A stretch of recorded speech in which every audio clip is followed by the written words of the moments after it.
What is happening, Gothamites? Kwing here, and people are still saying that Gotham Knights is connected to Arkham, even after the developer said it wasn't. So, it's time to debunk it, right after this.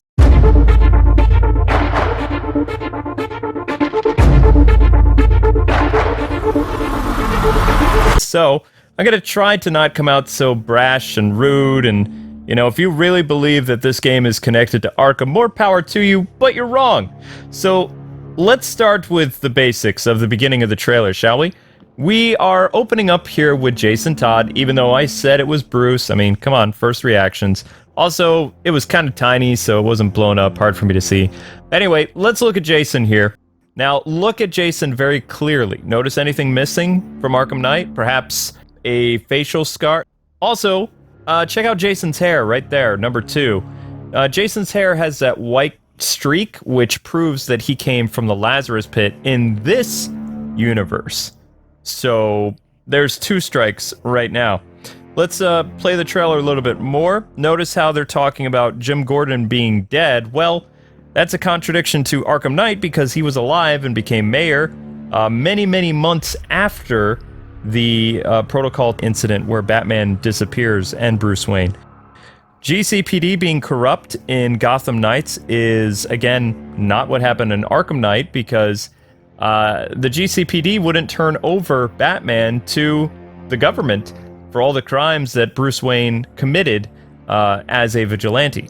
So they were actually pro-Batman, whereas in this one, there are probably some cops that are pro-Batman, but not that many.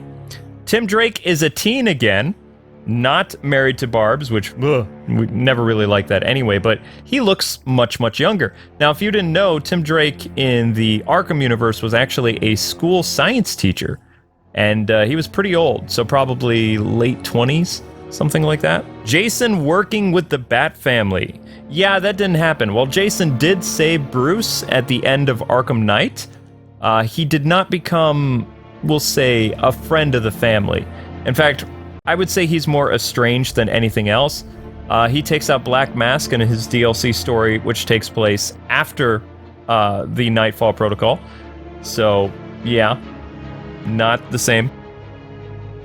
Another debunking point for you, the Court of Owls. Yeah, they didn't exist in the Arkham games. There's one tease for them in Arkham Origins, which was leading into a sequel idea that WB Games Montreal had, which coincidentally became this game, kind of. So, in a sense, no, they're not connected. Sorry, no. Mr. Freeze is back. He retired from crime and left Gotham with Nora in her last days, never to return again in the Arkham universe. But here he is, causing, you know, ice crimes. Again, not being so ice to everyone. Yeah, Freeze Punts are coming back in my new series. Make sure you guys watch that. 2021. Bruce Wayne is wanted in the Arkham universe, and here it seems like he is well respected. The media is in a panic over his death, and he may actually be dead. But we'll talk about that in a future video. Batgirl. That should send off so many bells and whistles for you guys because, well, Batgirl is doing this in Gotham Knights, whereas Batgirl was doing this in Arkham Knight in the past. For most of the game, she was confined to her wheelchair because she was paralyzed. Sorry, just, you gotta get that through your head there. Belfry did not exist, which is Tim Drake's base of operations in the center of Gotham, in the old Wayne Tower from the DC Rebirth comic books, where Tim Drake made a big comeback and had an awesome costume. And in the Gotham Knights game, the Belfry is going to act as a base of operations for all the members, whereas in Arkham Knight, they used the clock tower, and it was on a need-to-know basis. Jason knew about it, Dick knew about it, and Tim and Babs and Batman, but that's about as far as the circle went.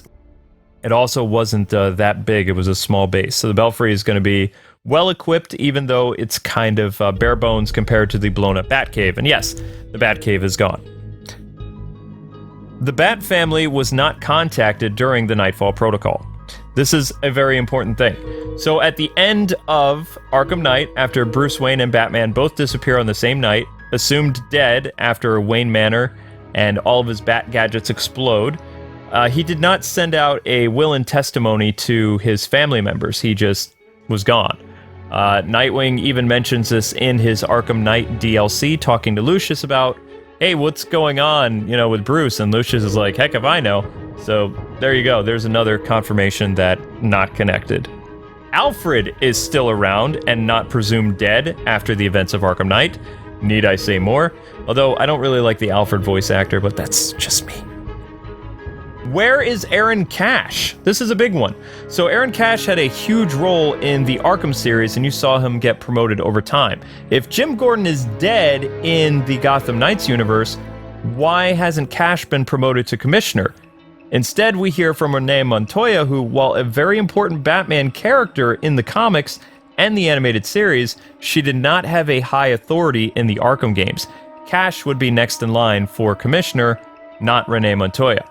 So that's another thing that you can look at. Gotham looks nothing like the previous Arkham games. And this is important. In both movies and video games, Gotham is another character in itself. And for the Arkham games, Gotham echoes the animated series. It's very dark, depressing, very gothic in its architecture and its feel. It's supposed to be a very spooky environment where Batman operates. Whereas in this universe, for Gotham City, it's the polar opposite. Think the difference between New York City and Las Vegas. This is a kind of combination of the two. It has its dark, mysterious elements, like when you get into the Court of Owls aspect and things like that, and the mystery-solving parts of the game. But when you're actually on the rooftops, the city is very vibrant and bright and energetic and filled with life, and that is the complete opposite of the Arkham games. I would even go to say the comparison is kind of like you had the older generation for the Arkham games, and Gotham Knights is targeted after, of course, the younger generation. We'll say the millennials or the Fortnite and Battle Royale crowd. So that's another thing going against the game. And I could go on and on and on just from this little teaser. But all you need to know is officially it was confirmed by WB Games Montreal with numerous interviews during DC Fandom, because publications did reach out and game companies, and WB Games said it's not connected. We did our own story. It's brand spanking new. It is not connected to the Arkham universe. However, a game that did release at DC Fandom, The Suicide Squad Kill the Justice League, somehow is connected to the Arkhamverse, even though Deadshot is now black, and Harley Quinn looks very different, and Superman is evil, and all this other stuff that looked completely different or was teased at the Arkham Knight game. Well, yeah, somehow it's all connected. Wrap your head around that, but rest assured that Gotham Knights is an all-new game. It's going to be a blast. You're going to love it, because I have been waiting 30 years for an awesome Nightwing or Bat Family game, and WB Games is going to deliver. So you can look forward to my full, extensive coverage, playing all the characters through solo and co-op, starting in 2021, whenever the game releases. And now I want to hear from all of you guys in the comments section below. Do you still believe that Arkham Knight is connected to the Gotham Knights? And if so, what's your reasoning? I thought I put out a pretty clear argument that, that was all debunked, but hey, go for it. Feel free to challenge me in the comments section below. But anyway, guys, have a great rest of your day. Thanks so much for watching this quick video, and I will see you with the villains I would like to see in Gotham Knights. Later, Gothamites.